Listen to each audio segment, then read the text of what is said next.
You have to be whole. You have to be happy on your own first before you could meet a person you can share that happiness with. Hello everyone, I'm Alonzo and I'm here to take on the Cosmo Challenge by giving you advice to your most common questions. Let's start.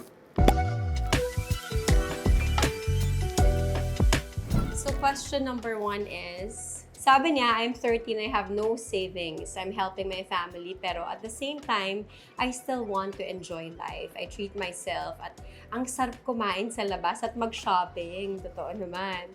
Pero I think kailangan ko nang mag-save for the future. Do you have any financial advice? Paano ba mag-start mag-ipon? I think the bottom line here is just to never live beyond your means. Parang for me, it's okay to reward yourself from time to time. It's good to have a balanced life.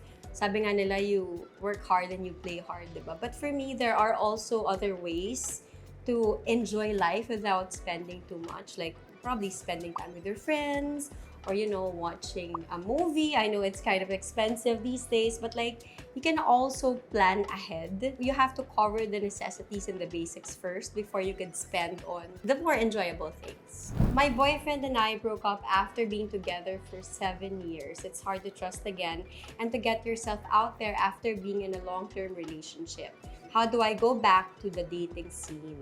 Alam mo, I watched an interview of Kendall Jenner and I liked what she said. Sabi niya, never chase, just attract. Sometimes kasi hindi binibigay sa atin ni Lord yung partner. It's because you're not ready. You have to be whole. You have to be happy on your own first before you could meet a person you can share that happiness with. So never chase. Next question. I like this guy, but he dated my friend 2 years ago and they didn't end up on good terms. He cheated. Okay, now he tells me he's already a changed man. Is the relationship worth pursuing? How do I bring this up to my friend? Complicated. I don't know, kasi parang maraming elements, maraming factors yan eh. Did he cheat on you with your friend? Or nag-overlap ba kayo? For me kasi, I believe in second chances. But I know that it'll be hard because, well, I've been there. And for me, it's easy to forgive, but it's really hard to forget. And mahirap to rebuild the relationship that you had because it'll never go back to the way it was before after the cheating, after all those, yung mga consequences of his actions. Like, it's harder for you to trust him again and to respect the relationship kasi he didn't respect it in the first place. And so, I think you have to reassess the situation because I feel like you deserve more and you deserve better. But again, if you love him, syempre love always wins. Lately, I'm realizing that my best friend and I are having less things in common than before. How do I make an effort to keep our friendship alive? Or when do I know if it's time to let it go? Alam mo, it's happened to me many times na na-outgrow mo yung tao. Marami, we outgrow people. Sometimes these are your friends, sometimes your colleagues, sometimes even your partner, di ba? You somehow fall out of love with them or there are things that you don't enjoy doing together anymore. But I think better not to burn any bridges. Feeling ko because as I get older, I feel na it's better to have a small circle of friends that you can trust and you can rely on when there are things that you're going through. But I also feel na friendship is also an investment. You have to invest time and effort to make it work. Feeling ko, kung love mo talaga yung friend mo and you think, it's worth it, it's worth fighting for, so why not? Number 5, I'm in my late 20s and my friends seem to have life all figured out, yet I still don't know what to do in the long run.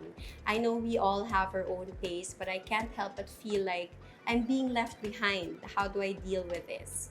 It's not a competition. We have our own timeline, as you said. Ako, I believe in the beauty of waiting. Just wait for your time because it will come. And just focus on yourself. Never let anybody else or anybody else's success bother you because your time will come. Okay, number 6, I'm 25 and have never been in a relationship. I feel like I'm missing out by not dating. What are the green flags I should look for in a partner? You know what? You're not missing out on anything. It's fun to be single too. You should enjoy that era of your life, as they say. What are the green flags that you should look for? Una-una, he should respect you. I think that's the most important thing. You should share the same values. Tawa ko, may pinanood ako stand-up comedy ni Amy Schumer. Sabi niya, how do you know if he's the one? You have to know if he will be able to stand you. So, I guess someone who can stand you. Number 7, I gained weight during the pandemic and people around me have been pointing it out, causing me to feel insecure about my body. I sometimes find myself looking at my old skinny pictures and hating what I see now. I don't feel beautiful at all. How do I cope with this?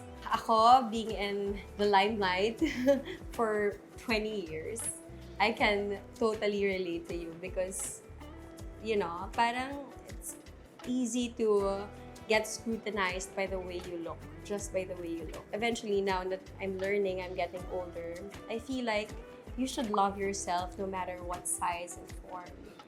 And if you don't like what you see in the mirror, you should do something about it. Maybe exercise, go on a diet, a healthy one.